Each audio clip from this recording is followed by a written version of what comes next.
Hey, what is up, guys? I am here to give you my review for WWE Friday Night Smackdown for November 25th, 2014.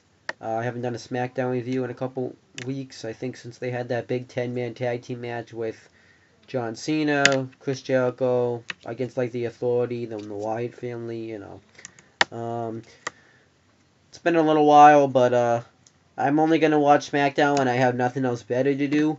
And tonight was one of those occasions.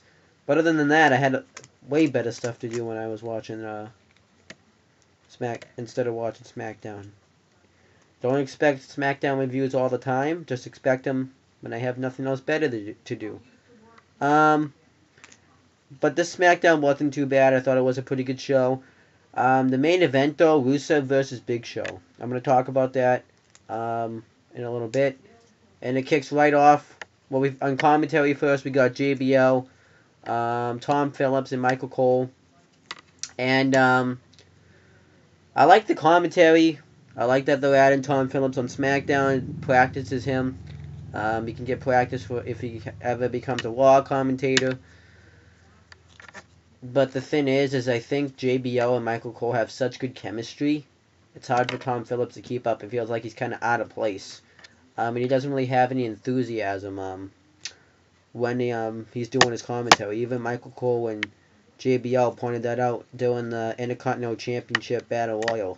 He was even like, come on, have some enthusiasm. So I do. JBL was like, you're acting like you're going to a dentist appointment. And I agree with that. I think he needs to have a little bit more enthusiasm on commentary. But it is hard for him to do it because JBL and Michael Cole have such a good chemistry. He's kind of like the third wheel, if you know what I'm saying. Like, they have good chemistry when they do commentary. He's just kind of like the third wheel. At least Lawler can still carry himself because he's done it for so long. So it's kind of hard. I think he should have just kept him on like main event because I know he does main event commentary, and I don't know who does Superstars commentary because I haven't watched Superstars in like 3,000 years. That's my thoughts there, though. We got the first match. It kicked right off with the match.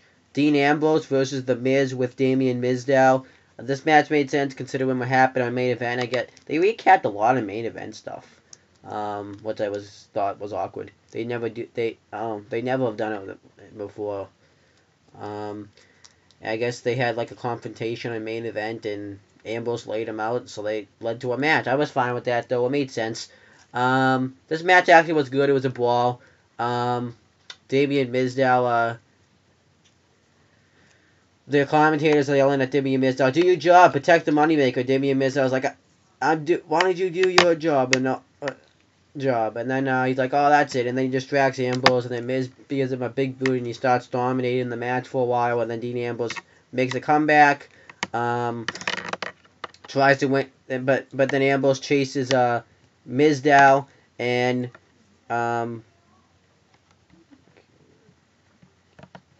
then Ambrose gets in the ring, and Miz tries to roll him up, and Ambrose kicks out. And then Ambrose tries to go off the top, but Mizdow distracts him, and then which allows Miz to put him in the figure 4 leg lock, but Ambrose gets the ropes, and then he does that clothesline move that he does when you push him into the ropes, and then he flips up and does a clothesline. And then Seth Rollins and Corporate Kane come out, and Dean Ambrose is distracted by them, so Miz tries to go for the Skull Crushing finale, but Ambrose counters into Dirty Deeds and gets the win. Then then Corporate Kane and Rollins try to attack Ambrose, but Ambrose fights them off, and then he steals Seth Rollins' Money in the Bank contract, which is awesome.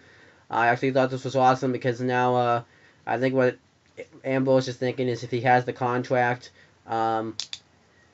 Seth Rollins will want to get his hands on it because he technically can't cash in the Money in the Bank contract because I know it's a symbol technically, but the contract's inside the briefcase, and he has to hand the referee the contract if he wants to get a if he wants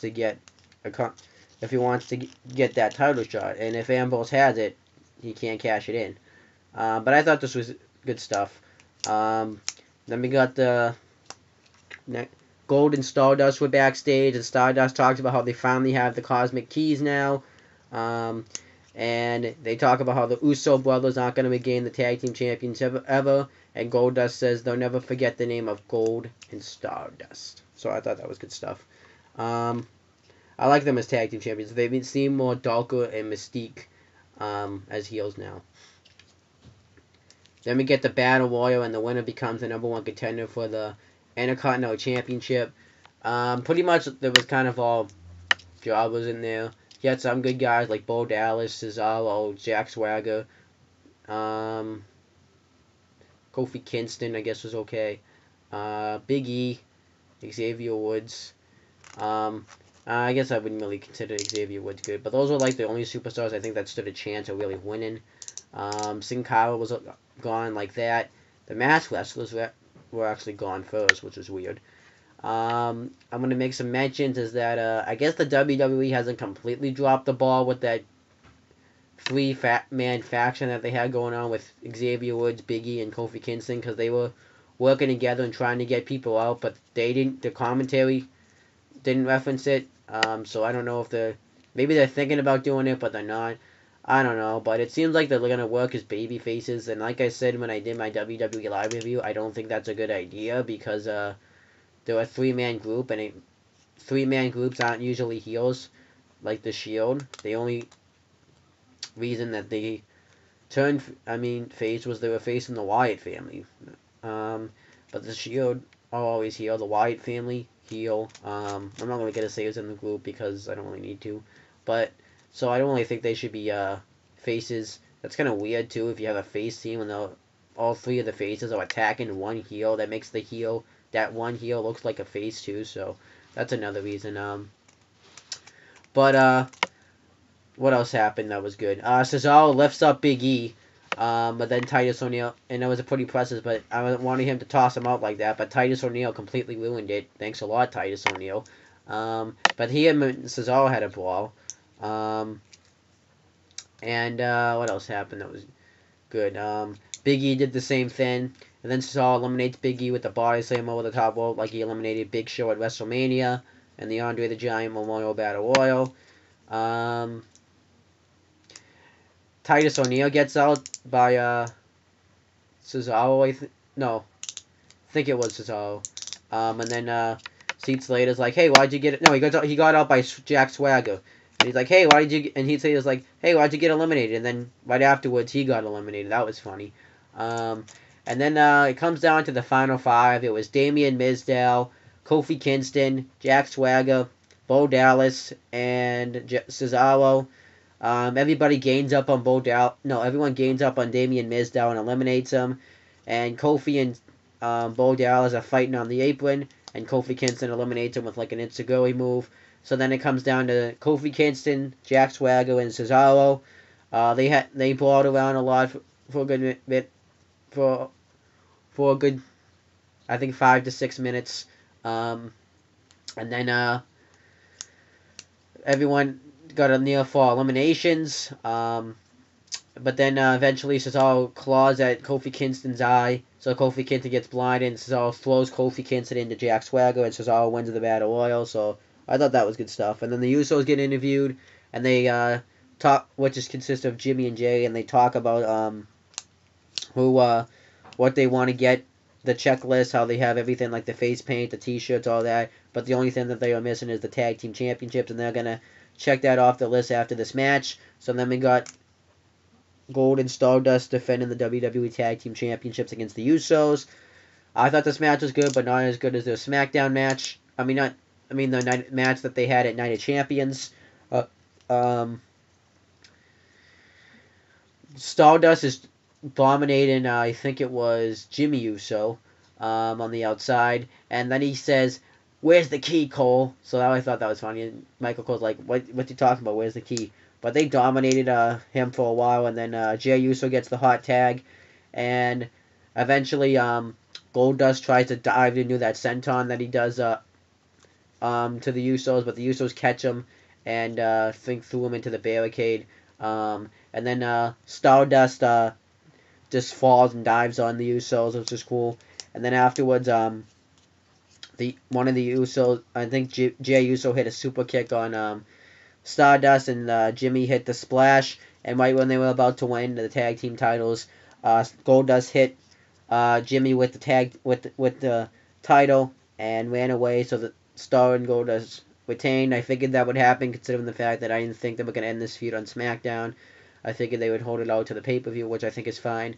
And they might have like a stip maybe where the champ, because I don't think they're going to have a no DQ match. I think the stip will be if Gold and Stardust get themselves DQ'd, the Usos will win the tag team titles. And then I think on Raw too they'll have a match and they'll get counted out in that match. And I think that's kind of cool because they complained. It was kind of a heelless move because they complained when the Usos got himself counted out when Jay had the injured leg. But then now they got themselves disqualified here, so they could just do a no count out, no disqualification match or something. I would be fine with that. But anyhow, I thought the match was good, and I knew everything that was going to happen. Then Seth Rollins and Corporate Kane are talking backstage, and Seth Rollins pissed that he stole his contract because it's his contract, and Kane's like, don't worry, you stole Mr. Money in the Bank. Then Seth Rollins says if he doesn't return his contract in like the condition he found it in, what he did when what he did when putting him through the cinder box will just be child's play. Then we got Natalya and Rosa Mendez versus Layla and Summer Rae. I don't really care enough for this feud because it just feels like that they waited 2 months just to have a match because it's just a Total Divas feud, and Total Divas is taped 2 months in advance, so it feels like, hey, so when the season comes up, you guys will start feuding. And I don't really like the feud really either. I guess it's kind of like a personal feud, but it doesn't really feel that way. I don't really think they're going to be cutting promos, considering the fact that, they're going to rely on Total Divas to be, I guess, the promos. And another thing I don't like is that just these matches are just to hype up Total Divas. And Layla just kind of seems like she's just thrown in there because she's not even on Total Divas. So I think that those are my thoughts there. But Summer and Layla dominate Natalya for a while. Then Rosa Mendez gets the hot tag. And I don't really like Rosa Mendez. I think she hit like two clotheslines and a drop kick. And then Layla just rolls her up for the win and holds the tights afterwards. And then Summer and Layla celebrate. So I think Summer and Layla are heels, which is random. But a lot of stuff that they do with the Divas division is usually random. I expect that. Then Big Show got interviewed, and we talked about how he's going to do this match for Mark Henry, and and he said he's going to knock out Rusev. And on main event, they actually teased the fact that Mark Henry's going to turn heel again, which I would think would be awesome because I like him better as a heel. And the reason I think that is because on main event, he blamed the fans for the reason that he had to have the match with Rusev the second time. So if they turn Mark Henry heel, that would be awesome. The only thing would be is what would he really do? I could see him maybe feuding with Big Show, with Mark Henry as the heel, Big Show as the face. But the only thing is I don't really want to see that because we've already been there, done that, and they don't really have good matches. They had one good match, but all the other matches that they have had has pretty much sucked. But then we got the next match, and it was Dolph Ziggler defending the Intercontinental Championship against Cesaro. This match actually was good. Cesaro did an elbow off the middle rope, but then the ending just kind of ruined the match. Cesaro tries to go for a powerbomb, and then Dolph Ziggler flips under him and rolls him up, and then Cesaro grabs the ropes, but the referee doesn't see it when he could have seen it. And the referee botched because I think he counted 3 before Cesaro grabbed the ropes, so it didn't look like he did grab the ropes. So I think that was a complete botch. The only thing I hope for is now maybe like if Ziggler and Miz are still gonna feud, I hope Cesaro gets thrown in there so they can have a triple threat feud. But the only thing is, what would you do with Sheamus? I really would like to see Sheamus feud with Rusev for the U.S. title, and you give Rusev the U.S. title because then it would make sense because he's trash in the USA and he has the U.S. title. That would be cool. Rusev and Lana got interviewed, and I forget what they said. I didn't really pay attention. Then Rusev with Lana versus Big Show. I think they should have saved this match for the pay-per-view at Hell in a Cell. They really couldn't wait a month. You just have like a promo here, and then you have, I don't know, why couldn't you wait for this match? I think they should have waited, but Big Show kind of kicks Rusev's ass in the beginning. He actually ended up doing a sunset flip, which was awesome, even though we've seen it before, but it's still awesome to see him do that. And then Rusev takes down Big Show, and he takes him down to his size and starts dominating him, and then Big Show makes a short comeback, and then he goes for the knockout punch, but Rusev ducks and hits a kick, and Big Show kicks out. And then Big Show does his comeback, he hits the choke slam, and he goes for the knockout punch. Then Lana gets in the ring and holds Big Show's leg, and then Rusev grabs the Russian flag and hitting Big Show with it. And Rusev tries to go for something. I think it was like some sort of kick, and Big Show blocks his leg and knocks him out, and that was it. So I think they're probably going to continue this feud on the Raw. And at Hell in a Cell, I think Mark Henry's going to cost Big Show the match, and they'll do the heel turn with Mark Henry. Or maybe they'll just go all the way with Mark Henry as a heel. I think that would be awesome. I really hope they do that because I really would prefer to see Mark Henry as a heel. But as for SmackDown this week, I thought it was a average show because the opener was a good match. And I like what they did with the Dean Ambrose Seth Rollins feud, but the Battle Royal wasn't really anything special until the end. Ziggler and Cesaro had a good match, but the ending finished it. And the Usos match was good, but it's kind of predictable what was going to happen. And the Divas match was kind of trash. I didn't really like that. And Big Show and Mark Henry, Big Show and Rusev was good, but I think they should have saved that for the pay-per-view. So, yeah, they screwed up there. But anyhow, that's pretty much it. My thoughts. And that's pretty much it, guys. Subscribe to this channel, Owen the Talkinator, CM Brothers, and CM Live Reactions, even though I haven't made a live reactions in like 3,000 months. And then you can add Owen Finch, Owen Pinch, Owen Piddledinch, and Adam Finch's friends on Facebook. I will accept your friend request.